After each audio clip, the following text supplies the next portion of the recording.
उद्देश्य। इस पाठ के अंत में आप निम्नलिखित सीखने में सक्षम हो जाएंगे।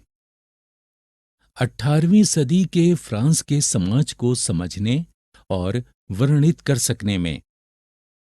18वीं सदी के फ्रांस के समाज में असंतोष को समझ और उसका सविस्तार वर्णन कर सकने में।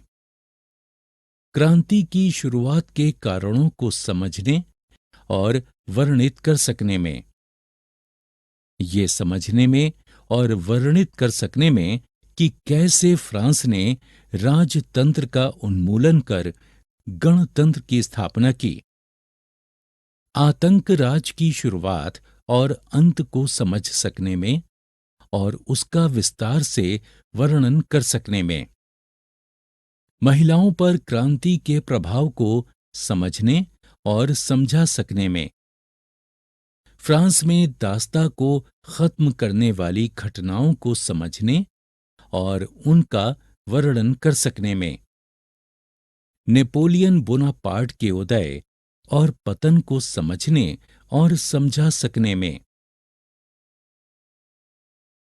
18वीं सदी के उत्तरार्ध में फ्रांसीसी समाज। 1774 में 20 साल की उम्र में बूरबों राजवंश का लुई 16वां फ्रांस की राजगद्दी पर आसीन हुआ। उसका विवाह ऑस्ट्रिया की राजकुमारी मेरी एंतोइनेट से हुआ था। राज्यारोहण के समय उसने राजकोष खाली पाया। लंबे समय तक चले युद्धों के कारण फ्रांस पर 10 अरब लिव्र, फ्रांस की मुद्रा, जिसे 1794 में बंद कर दिया गया था, उससे अधिक कर्ज चढ़ गया था। सेना के रखरखाव, राजदरबार, सरकारी कार्यालयों और विश्वविद्यालयों के लिए नियमित खर्चों को पूरा करने के लिए लुई 16वें को करों में वृद्धि करने के लिए मजबूर होना पड़ा। 18वीं सदी में फ्रांसीसी समाज 3 एस्टेट्स में बंटा था। पहले एस्टेट में पादरी शामिल थे जो चर्च में विशेष सेवाएं देते थे। दूसरी एस्टेट में कुलीन शामिल थे। कुलीनता जन्म से उत्तराधिकार में मिलती थी। तीसरा एस्टेट आगे 3 वर्गों में बटा था। बड़े व्यापारियों, विक्रेताओं, दरबार के अधिकारियों आदि का पहला वर्ग अपेक्षाकृत समृद्ध था। किसानों और कारीगरों के दूसरे वर्ग के पास बहुत मामूली धन था। भूमिहीन किसानों, मजदूरों और नौकरों का तीसरा वर्ग सबसे गरीब था। प्रथम 2 एस्टेट्स के लोगों को कई विशेषाधिकार प्राप्त थे। इनमें राज्य को दिए जाने वाले करों से छूट भी शामिल थी। केवल तीसरा एस्टेट करों का भुगतान करता था। चर्च भी किसानों से टाइड नामक कर वसूलता था।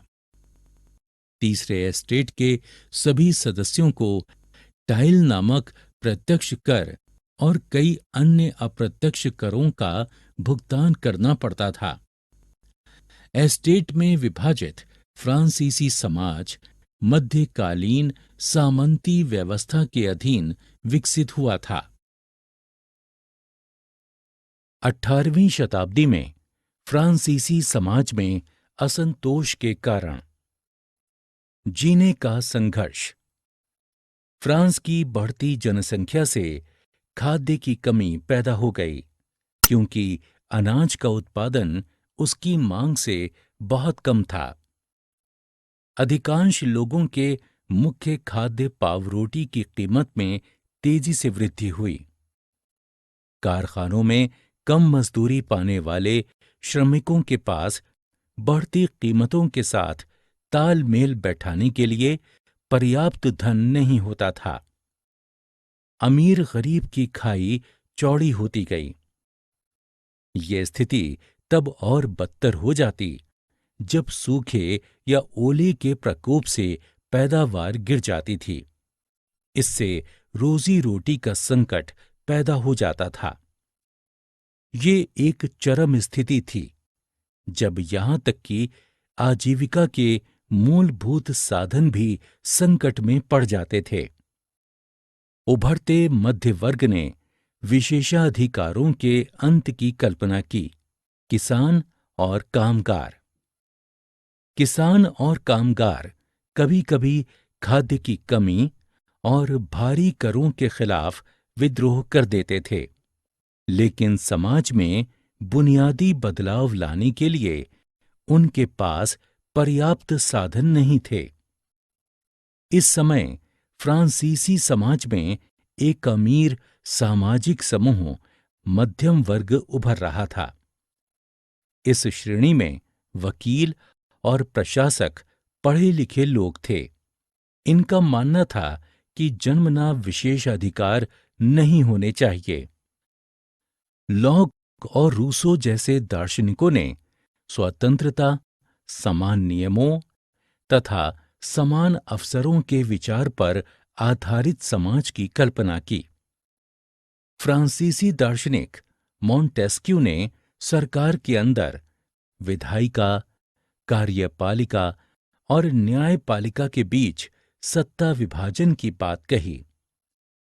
अमेरिकी संविधान और उसमें दी गई व्यक्तिगत अधिकारों की गारंटी ने फ्रांसीसी राजनीतिक चिंतकों के लिए एक आदर्श उदाहरण स्थापित किया। ये विचार तेजी से फैले और उन्हें फ्रांसीसी जनता से समर्थन मिला।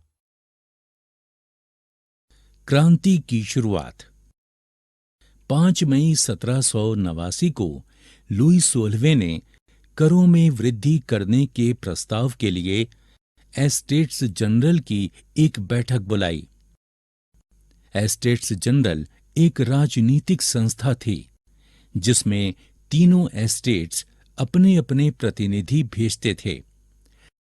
अतीत में प्रत्येक एस्टेट एक वोट दे सकता था।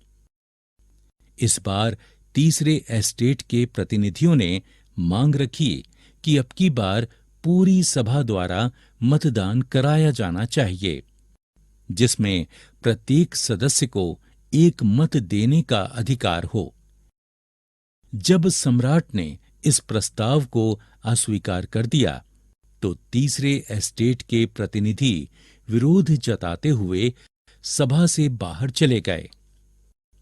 20 जून को ये प्रतिनिधि वर्साई के इंडोर टेनिस कोर्ट में जमा हुए। उन्होंने अपने आप को नेशनल असेंबली घोषित कर दिया और फ्रांस के लिए एक संविधान का प्रारूप तैयार किया। 4 अगस्त 1789 की रात को असेंबली ने करों, कर्तव्यों और बंधनों वाली सामंती व्यवस्था के उन्मूलन का आदेश पारित किया। फ्रांस संवैधानिक राजतंत्र बन गया। नेशनल असेंबली ने सन 1791 में संविधान का प्रारूप पूरा कर लिया। इसने राजा की शक्तियों को कम करके उसे 3 संस्थानों विधायिका, कार्यपालिका और न्यायपालिका को सौंप दिया। इससे फ्रांस संवैधानिक राजतंत्र बन गया। सन 1791 के संविधान ने कानून बनाने का अधिकार नेशनल असेंबली को सौंप दिया। नेशनल असेंबली अप्रत्यक्ष रूप से चुनी जाती थी। नागरिक एक निर्वाचक समूह का चुनाव करते थे जो पुनः असेंबली को चुनते थे। संविधान में मनुष्यों एवं नागरिकों के अधिकार घोषणा पत्र में जीवन के अधिकार, अभिव्यक्ति की स्वतंत्रता के अधिकार और कानूनी बराबरी के अधिकार पर बल दिया गया है। फ्रांस में राजतंत्र का उन्मूलन और गणतंत्र की स्थापना। क्रांति के बाद लंबे समय तक फ्रांस में स्थिति तनावपूर्ण बनी रही। लुई 16वें ने 1789 से फ्रांस में हो रही क्रांतिकारी घटनाओं को रोकने के लिए पड़ोसी राज्यों से मदद मांगी। इससे पहले कि वे कार्रवाई करते, अप्रैल 1792 में नेशनल असेंबली ने प्रशा एवं ऑस्ट्रिया के विरुद्ध युद्ध की घोषणा का प्रस्ताव पारित कर दिया। ये सभी यूरोपीय राजाओं एवं कुलीनों के विरुद्ध जनता की जंग थी। क्रांतिकारी युद्धों से भारी क्षति एवं आर्थिक कठिनाइयां झेलनी पड़ीं। फिर भी लोगों का एक बड़ा वर्ग युद्ध आगे बढ़ाना चाहता था, क्योंकि 1791 के संविधान से सिर्फ अमीरों को ही राजनीतिक अधिकार प्राप्त हुए थे। जल्दी ही सरकारी नीतियों और अपनी कार्य योजनाओं पर चर्चा करने के लिए राजनीतिक क्लबों का गठन होने लगा। इनमें से जैकोबिन क्लब सबसे सफल था, जिसका नेतृत्व मैक्समिलियन रॉबस्पियर कर रहा था। इस क्लब के सदस्य मुख्यतः समाज के कम समृद्ध हिस्से से आते थे। 1792 की गर्मियों में जैकोबिनों ने ट्यूलेरिये के महल पर धावा बोल दिया और राजा को कई घंटों तक बंधक बनाए रखा। शाही परिवार को जेल में डाल दिया गया। 21 आतंकराज। सन 1793 से 1794 तक के काल को आतंकराज कहा जाता है। रोबेस्पियर ने कठोर नियंत्रण एवं दंड की सख्त नीति अपनाई। हर कोई जिसे वो अपना दुश्मन मानता था, उसे गिरफ्तार कर लिया और गिलोटिन पर चढ़ाकर मार डाला जाता था। इसमें पादरी, पुराने कुलीन, अन्य राजनीतिक दलों के सदस्य, उससे असहमति रखने वाले स्वयं उसकी पार्टी के सदस्य शामिल थे। रोबेस्पियर सरकार ने मजदूरी एवं कीमतों की अधिकतम सीमा तय कर दी। गोश्त एवं पाव रोटी की राशनिंग कर दी गई। किसानों को अपना अनाज शहरों में ले जाकर सरकार द्वारा तय कीमत पर बेचने के लिए बाध्य किया गया। सभी नागरिकों को साबुत गेहूं से बनी समता रोटी खाने के लिए बाध्य किया गया। अपेक्षाकृत महंगे सफेद आटे की रोटी पर रोक लगा दी गई। परंपरागत मॉन्स्यूर पुरुष एवं मदाम महिला के स्थान पर अब पुरुषों एवं महिलाओं को सितोयेन एवं सितोयीन अर्थात नागरिक के नाम से संबोधित किया जाने लगा। चर्चों के भवनों को बैरक या दफ्तर बना दिया गया। रोबेस्पियर ने अपनी नीतियों को इतनी सख्ती से लागू किया कि उसके समर्थक भी उसके खिलाफ हो गए और संशोधन की मांग करने लगे। अंततः जुलाई 1794 में उसे दोषी ठहराया गया और गिरफ्तार करके उसे गिलोटिन पर चढ़ा दिया गया। डायरेक्टरी शासित फ्रांस। जैकोबिन सरकार के पतन के बाद संपन्न मध्य वर्ग के पास सत्ता आ गई। नया संविधान बनाया गया, जिसके तहत संपत्तिहीन तबके को मताधिकार से वंचित कर दिया गया। इस संविधान में 2 विधान परिषदों का प्रावधान किया गया, जो 5 सदस्यों वाली कार्यपालिका डायरेक्टरी को नियुक्त करती। ये प्रावधान एक व्यक्ति में सत्ता न केंद्रित हो, इससे बचने के लिए किया गया था। लेकिन डायरेक्टरों का झगड़ा अक्सर विधान परिषदों से होता रहता था। क्या महिलाओं के लिए भी क्रांति हुई? महिलाओं ने फ्रांस की क्रांतिकारी घटनाओं में सक्रिय रूप से भाग लिया था। फिर भी उनके जीवन में सुधार करने के लिए कोई कदम नहीं उठाया गया। तीसरे एस्टेट की महिलाएं कड़ी मेहनत करती थीं, कपड़ों की धुलाई करती थीं, बाजारों में फल, फूल और सब्जियां बेचती थीं अथवा घरेलू नौकर के रूप में काम करती थीं। महिलाओं के लिए पढ़ाई लिखाई की व्यवस्था नहीं थी। केवल तीसरे एस्टेट के धनी परिवारों की लड़कियां ही कॉन्वेंट में पढ़ने जाती थीं, जिसके बाद उनकी मर्जी के खिलाफ शादी कर दी जाती थी। उनकी मजदूरी पुरुषों की तुलना में कम थी। समाज में अपनी उचित स्थिति हासिल करने के लिए महिलाओं ने अपने स्वयं के क्लब शुरू किए। उनमें the society of revolutionary and Republican women सबसे मशहूर क्लब था। महिलाएं इस बात से निराश हुईं कि 1791 के संविधान में उन्हें निष्क्रिय नागरिक का दर्जा दिया गया था। महिलाओं ने मताधिकार, असेंबली के लिए चुने जाने तथा राजनीतिक पदों की मांग रखी।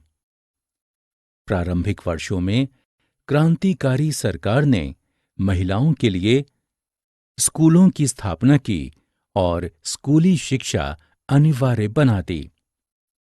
लड़कियों की सहमति के बिना उनकी शादी नहीं की जा सकती थी। विवाह को एक अनुबंध बनाया गया था, जिसे नागरिक कानून के तहत पंजीकृत किया जाता था। महिलाएं तलाक के लिए भी आवेदन कर सकती थीं।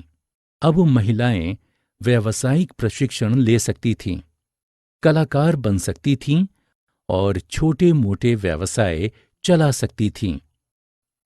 कई जानी मानी महिलाओं को गिरफ्तार कर लिया गया और उनमें से कुछ को फांसी पर चढ़ा दिया गया। 200 वर्षों के लंबे संघर्ष के बाद फ्रांसीसी महिलाओं को अंत में 1946 में मताधिकार मिल पाया। दास प्रथा का उन्मूलन। 3 कैरिबियाई उपनिवेश मार्टिनिक, गॉडेलोप और सैन डोमिंगो में तंबाकू, कॉफी, नील और चीनी के बड़े बड़े बागान थे। लेकिन यूरोपीय लोग अपरिचित एवं दूर देश जाने और काम करने के लिए तैयार नहीं थे। इससे बागानों में श्रम की कमी पैदा हुई। इस कमी को यूरोप, अफ्रीका एवं अमेरिका के बीच त्रिकोणीय दास व्यापार द्वारा पूरा किया गया। दास व्यापार 17वीं शताब्दी में शुरू हुआ था। फ्रांसीसी व्यापारी अफ्रीकी सरदारों से दास खरीदते थे और अटलांटिक महासागर के पार कैरिबियाई देशों तक 3 माह की लंबी समुद्री यात्रा के लिए जहाजों में उन्हें ठूस दिया जाता था। ये 3 महीने की लंबी यात्रा थी। वहां उन्हें श्रम की कमी को पूरा करने के लिए बागान मालिकों को बेच दिया जाता था। वहां वे वृक्षारोपण मालिकों को बेचे गए थे। बोर्दे और नान्ते जैसे बंदरगाह शोषणकारी दास व्यापार के कारण ही समृद्ध नगर बन गए। 18वीं सदी में फ्रांस में दास प्रथा की ज्यादा निंदा नहीं होती थी।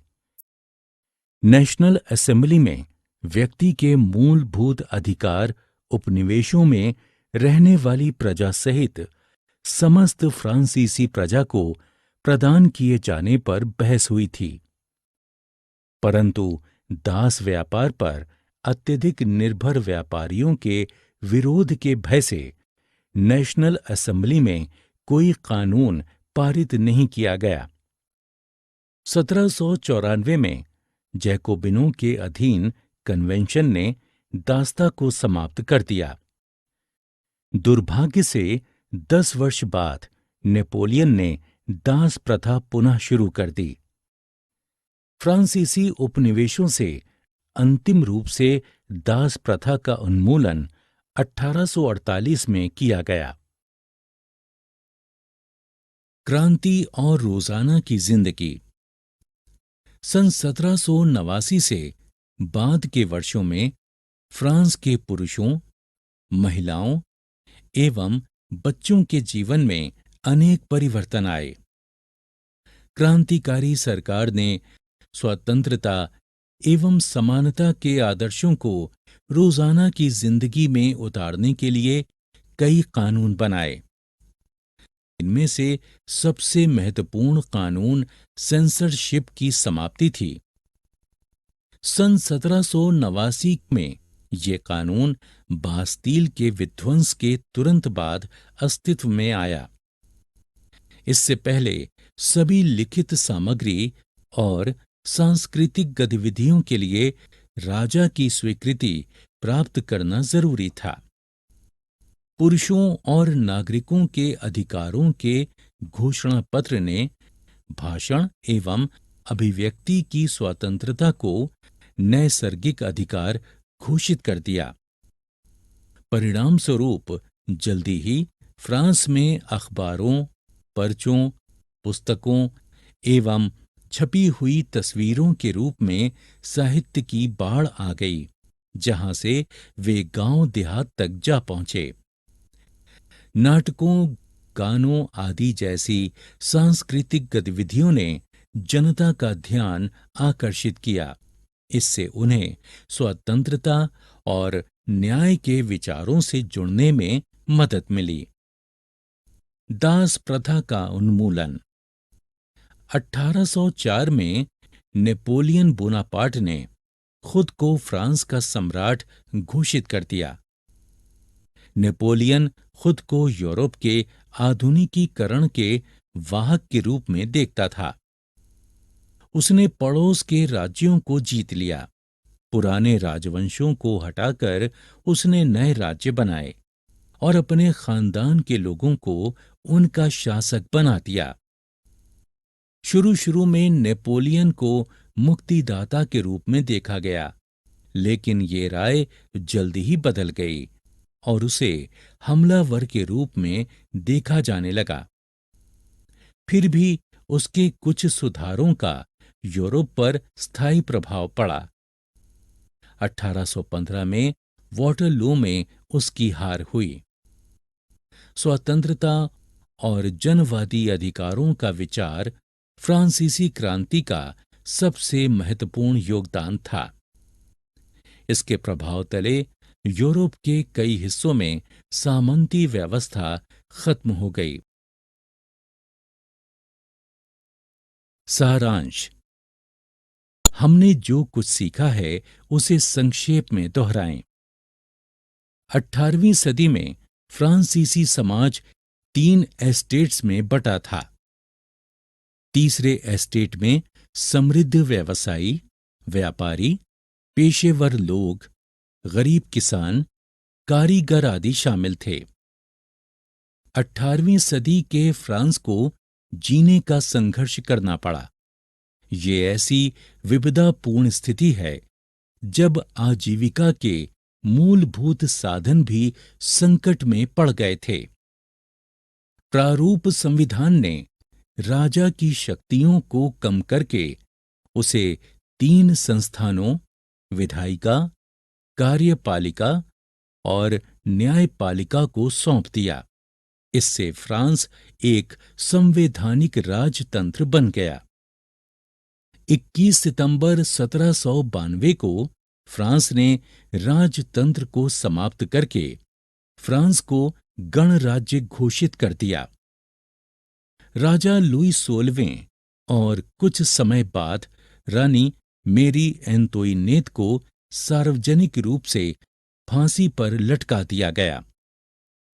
1793 से 1794 की अवधि को आतंक का राज कहा जाता है। 200 वर्षों के लंबे संघर्ष के बाद अंततः फ्रांसीसी महिलाओं को 1946 में मताधिकार मिल पाया। 1794 में जैकोबिनों के अधीन कन्वेंशन ने दास प्रथा को समाप्त कर दिया। 10 साल बाद नेपोलियन बोनापार्ट ने इसे फिर शुरू कर दिया, लेकिन अंततः 1848 में सभी फ्रांसीसी उपनिवेशों में दास प्रथा को समाप्त कर दिया गया।